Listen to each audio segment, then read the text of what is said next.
Great Lakes prepping here.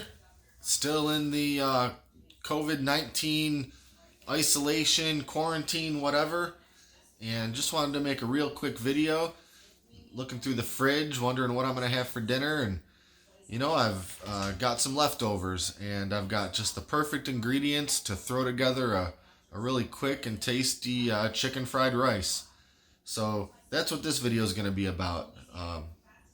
Chicken fried rice with leftovers. So yeah, here's our main ingredients. I had a little baked chicken breast left over from last night, some rice from a couple days ago, some peas and carrots, and of course an egg. And we're gonna get going with just a little bit of olive oil, get that heated up. All right, now I'm just gonna throw in this cut up chicken breast just to let it start heating up.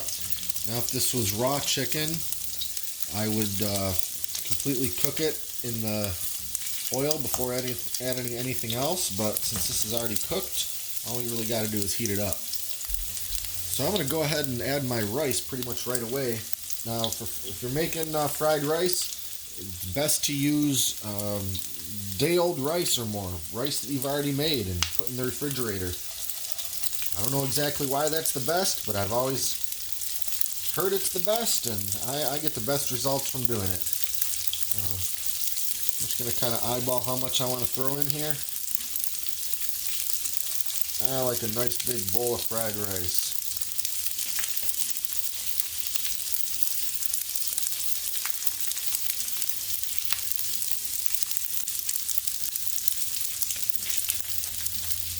Well, maybe about like that. Now I'm going to drizzle just a little more olive oil on top here.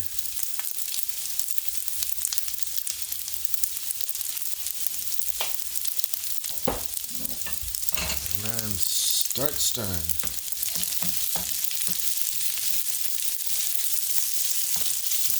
This is one of those dishes that I can't help but make a huge mess all over my stove because I end up flipping rice out all over the place.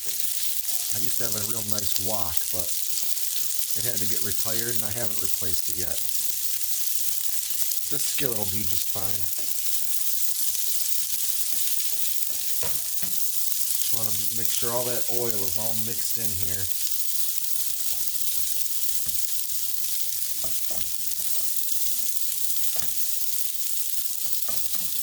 Now, I'm no expert at cooking rice, or fried rice for that matter. I just know how I do it and what works really quite well for me.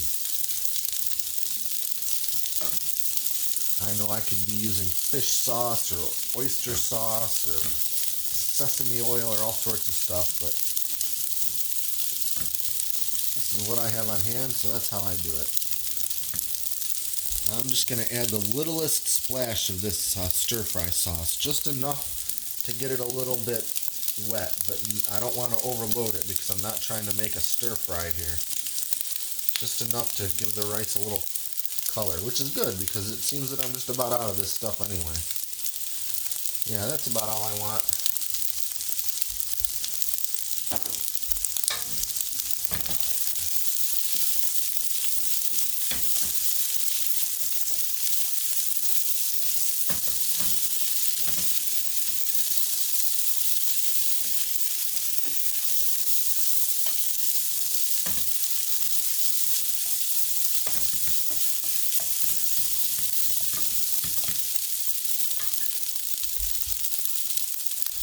I'll throw in a little bit of my leftover peas and carrots. Not all of it, just about that much.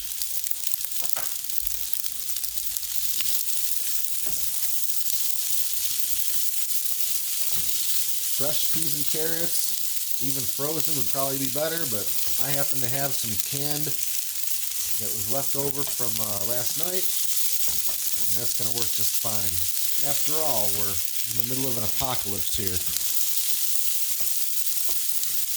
We can eat pretty good, but I'd almost feel bad if I was eating too good.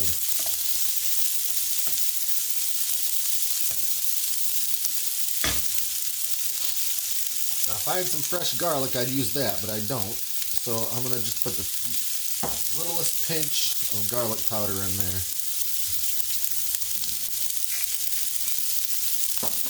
I also like some crushed red pepper. I don't do real spicy, but I like a little kick, so I'll throw a little bit in here. If you want it more spicy, put as much of that in there as you want.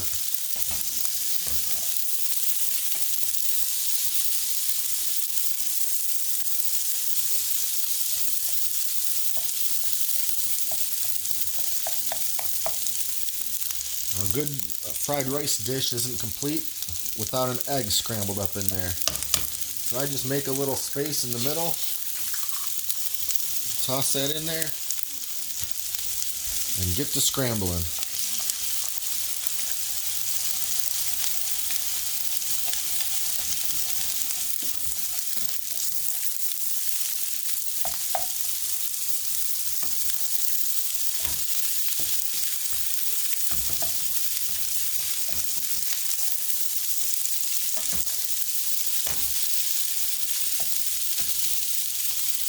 And that's about all there is to it.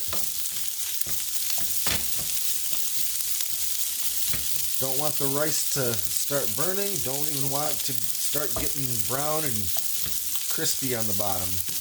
Just about to the point that it's at right now is where I'm happy. That's it.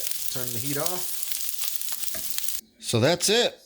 That's my leftover chicken fried rice. I'll add a little of this low sodium soy sauce to taste. And I've got myself a feast, and this wasn't even all of it. This was only about 2/3 of that pan, so I've got some left over for lunch tomorrow. But not too bad for whatever was laying around in the fridge in less than 10 minutes of time. So that's it for now. I hope everyone's staying safe out there. I hope you're keeping sane, cooped up in your houses or wherever you're at. Wash your hands, keep away from people, and if you can avoid it, don't even leave the house.